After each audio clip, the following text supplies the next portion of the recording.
కోనసీమ తిరుమలగా పేరు పొందిన ఆలయం శనివారం భక్తులతో పోటెత్తింది.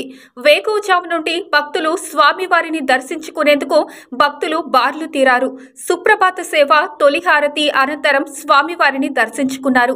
ఆలయ చైర్మన్ రుద్రరాజు రమేష్ రాజు, డిప్యూటీ కమిషనర్ బిహెచ్వి ఎన్ కిషోర్ కుమార్, పాలక మండలి సభ్యులు సూపరింటెండెంట్ శ్రీనివాస్, సిబ్బంది శ్రీదేవి, గుత్తుల సత్యనారాయణ భక్తులకు అసౌకర్యం కలగకుండా తగు ఏర్పాట్లు చేశారు. ఆలయానికి ఈరోజు 30,29,000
Govinda